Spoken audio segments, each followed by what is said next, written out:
जय हिंद दोस्तों, मेरा नाम है वेद त्रिवेदी और हम लोग अभी प्रैक्टिकल प्रॉब्लम सॉल्व कर रहे हैं कैपिटलाइजेशन चैप्टर में फाइनेंशियल मैनेजमेंट की बुक से। तो चलिए हम लोग अपने इस सेशन को और आगे बढ़ाते हैं और आज इसमें कुछ ऐसे क्वेश्चंस देखते हैं जिसमें हम कैपिटलाइजेशन का लेवल निर्धारित कर सकें।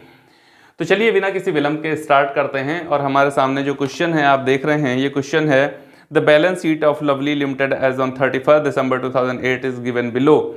हमें एक लवली लिमिटेड की बैलेंस शीट दी गई है। उस बैलेंस शीट में है क्या क्या? शेयर कैपिटल है 30,000 shares of ₹10 each 3 lakh. Journal reserve है 1 लाख, सरप्लस है 50,000, जो क्रेडिटर्स हैं वो हैं 50,000, बीपी है 40,000।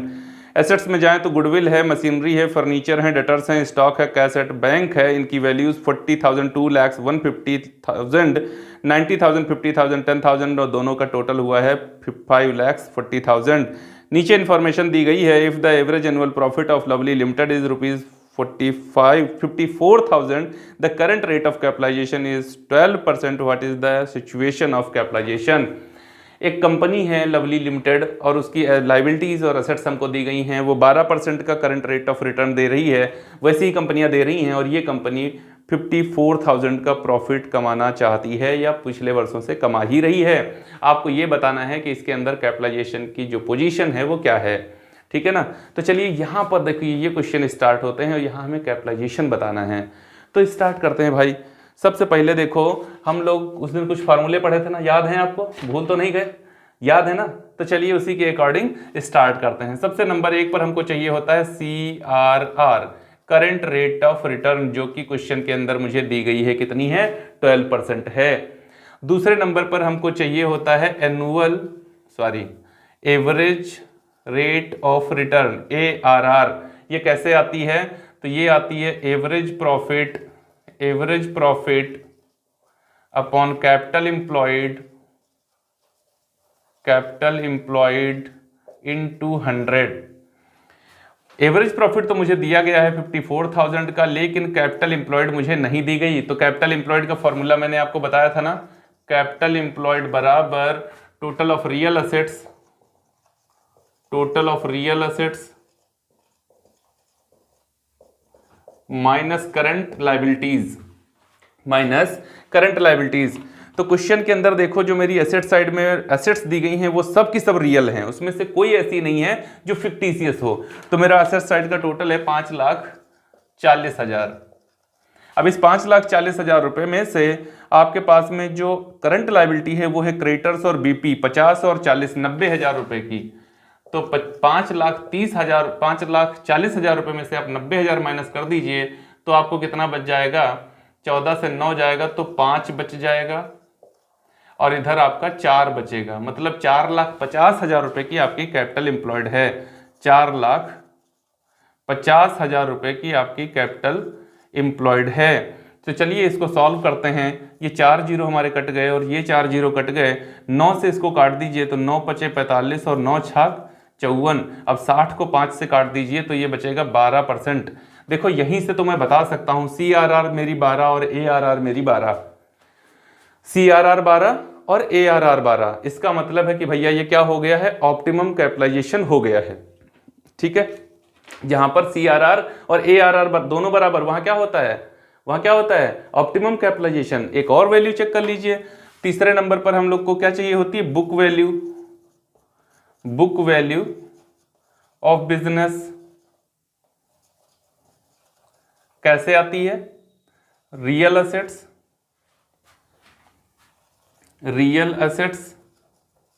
Minus outside liabilities. Real assets कितनी है? 5,40,000 की हैं। आउटसाइड लायबिलिटी में फिर यही है और कुछ है ही नहीं उसके पास, डिबेंचर्स वगैरह। तो फिर ये बचेगा 4,50,000, ठीक है ना, 4,50,000। तो मेरी बुक वैल्यू कितनी है? 4,50,000। अच्छा चलो फिर बुक वैल्यू के साथ साथ में रियल वैल्यू भी निकाल लेते हैं। रियल वैल्यू क्या होती है? CRR upon average profit upon CRR into 100। Average profit है मेरा 54,000 रुपये का और CRR है हमारा 12% का और इंटू 100। 12 से इसको सॉल्व कर दीजिए, कितना आ जाएगा, मेरा प्रॉफिट इतना ही था, हाँ 54,000 था। चलिए 12 से इसको डिवाइड करिए, कितना आएगा, 12 चौक 48, बचा यहाँ पर कितना 6 हो गया 60, 12 पंचे 60, ठीक है। और 4500 गुणे 100 बराबर 4,50,000, 4,50,000, ठीक है। अब आप देख रहे हैं ARR और CRR ये दोनों बराबर हैं, मार्केट वैल्यू रियल वैल्यू और बुक वैल्यू ये दोनों बराबर हैं। इसका मतलब है भैया कि ये ऑप्टिमम कैपिटलाइजेशन हो गया। ऑप्टिमम कैपिटलाइजेशन के लिए यही चाहिए होता है। अब अगर आप इनकी रियल वैल्यू भी, अगर इनकी मार्केट वैल्यू और रियल वैल्यू ऑफ शेयर देखना चाहें वो भी बराबर आएगी, क्योंकि 30,000 के ये शेयर हैं, आप 30,000 से इसको डिवाइड कर दीजिए तो 30,000 से 4 जीरो ये कट गए, ये 15 रुपया पर शेयर आ जाएगा। इसको भी 30,000 से डिवाइड कर दीजिए तो ये भी 15 रुपया पर शेयर आ जाएगा। और आपका मार्केट वैल्यू पर शेयर और रियल वैल्यू पर शेयर भी बराबर, बुक वैल्यू पर शेयर भी बराबर आ जाएगा। तो जहां पर ये तीनों ही वैल्यू आपस में बराबर होती हैं वहां पर ऑप्टिमम कैपिटलाइजेशन होता है। उम्मीद है ये क्वेश्चन आप बहुत ही अच्छी तरीके से समझ गए होंगे। आगे आप कभी नहीं भूलेंगे ऐसे क्वेश्चंस करना, कभी भी आ जाएगा, बड़े आराम से इसको सॉल्व कर देंगे, ठीक है ना। तो चलिए हम लोग अपना अगला क्वेश्चन, तो देखिए भैया सबसे पहले क्या करना पड़ेगा इस क्वेश्चन में, आपको थोड़ा सा दिमाग लगाइएगा। भैया मेरे एसेट साइड में तो दिया हुआ है इनका कि इनकी टोटल एसेट्स कितनी हैं, तो इनकी टोटल एसेट्स आपको दे दिया गया है क्वेश्चन के अंदर। इनकी टोटल एसेट्स कितनी है, 15 लाख रुपए की इनकी टोटल एसेट्स हैं। और साथ ही साथ थोड़ा इशारा आपको किया गया है कि ये अपने डिबेंचर्स पर इंटरेस्ट देने के बाद में 1 लाख रुपए का कमाते हैं प्रॉफिट। इसका मतलब है कि कंपनी के पास में कुछ लायबिलिटीज भी हैं। अब वो डिबेंचर्स हैं या करंट लायबिलिटी हैं ये तो मैं जान नहीं पाऊंगा, क्योंकि इन्होंने ऐसा और कुछ नहीं दिया है जिसके आधार पर हम ये डिफरेंस कर सकें। लेकिन एक चीज तो हम जानते हैं, वो क्या है, डुअल एस्पेक्ट कॉन्सेप्ट कहता है लायबिलिटीज और एसेट्स हमेशा बराबर होती हैं। जब एसेट्स मेरी 15 लाख है तो लायबिलिटी 9 लाख कैसे हो सकती है। इसका मतलब है कि इस एसेट्स में से अगर मैं 9 लाख रुपए की लायबिलिटी माइनस कर दूं तो मुझे पता है कि मेरी बैलेंसिंग फिगर 6 लाख रुपए की लायबिलिटी कुछ और भी है, बैलेंसिंग फिगर लायबिलिटी कुछ और भी है, ठीक। तो चलिए अब स्टार्ट करते हैं। हमको नंबर 1 पर दिया हुआ है क्या, CRR कितना 12% का दिया हुआ है। दूसरे नंबर पर हमको चाहिए actual rate of return ARR। ये कैसे आता है, annual profit upon capital employed into 100। Annual profit question के अंदर मुझे कितना दिया गया है, 1 लाख रुपए का दिया गया है, ठीक।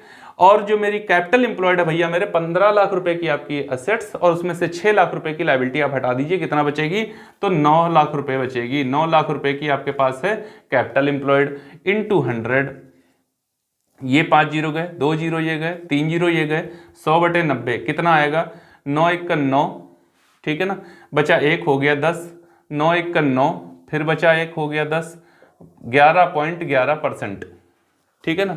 एक्चुअल रेट ऑफ रिटर्न कितनी हो गई है, 11.11% की मेरी एक्चुअल रेट ऑफ रिटर्न हो गई है। तो मैं यहीं से बता सकता हूं, क्या बता सकता हूं, CRR ज्यादा है ARR कम है। जब CRR ज्यादा ARR कम होती है तो इस सिचुएशन को क्या कहते हैं, ओवर कैपिटलाइजेशन कहते हैं। और क्या कहते हैं, ओवर कैपिटलाइजेशन कहते हैं। चलो खैर हम लोग को भी और भी बताना है कुछ, तो तीसरे नंबर पर क्या करते हैं, बुक वैल्यू ऑफ बिजनेस निकाल देते हैं। Book value of business, book value of business किससे निकालेंगे, 15 लाख रुपए की assets, total of real assets minus external liability या आउटसाइड लायबिलिटी। तो बुक वैल्यू कितनी है हमारे एसेट्स की, 9 लाख रुपए है। एसेट्स कितनी है, बुक वैल्यू 9 लाख रुपए है। अच्छा तो 4 नंबर पे रियल वैल्यू भी निकाल दो। Real value of assets, real value of assets कैसे आती है भैया, तो एनुअल प्रॉफिट अपॉन CRR। फॉर्मूले तो याद होंगे ना, आपको बताया था कि फॉर्मूले वैसे याद नहीं करना, मैंने तो वहां पे ऐसा समझाया था कि आपको एकदम समझ में ही आ जाए, कभी रटना ना पड़े आपको, रटने की इस रटन विद्या से ही छुट्टी मिल जाए आपको। चलिए खैर, तो ये हो गया हमारा एनुअल प्रॉफिट कितना है, 1 लाख रुपए का है। और इसको हम लोग 12 से डिवाइड करेंगे और कितना मल्टीप्लाई देंगे, 100 से मल्टीप्लाई दे देंगे, ठीक है। तो इसको सॉल्व करिए आप, कितना बनेगा जाके 12 से, जब इसको हम लोग 100 को पहले डिवाइड कर देते हैं 12 से, तो कितना आ जाएगा, 12 8 96 आ जाएगा, बचेगा 4, तो कितना हो जाएगा मेरा 12 12 दूना 24, 12 3 36, फिर 4 बचेगा तो 12 3 36, ठीक ना, ये ऐसे ही आता जाएगा। तो इसका मतलब है जब हम लोग ये 3 3 3 ऐसे आता जाएगा, 3 3 3 3 आता जाएगा, इसका मतलब है जब मल्टीप्लाई देंगे तो हमारा आ जाएगा 8,33,333 रुपये, 8,33,333 रुपये, ये हमारा हो जाएगा क्या, रियल एसेट्स। अब भैया देख लीजिए आप, आपका बुक वैल्यू कितना है, 9 लाख है, और आपका रियल वैल्यू कितना है, 8,33,333 रुपया है। जहां पर बुक वैल्यू ज्यादा होती है और रियल वैल्यू कम होती है वहां ओवर कैपिटलाइजेशन होता है। किसी भी कंपनी के लिए ओवर कैपिटलाइजेशन अच्छी बात नहीं होती है, उसको चाहिए होता है ऑप्टिमम कैपिटलाइजेशन। तो भैया ऑप्टिमम अगर ये चाहते हैं, ऑप्टिमम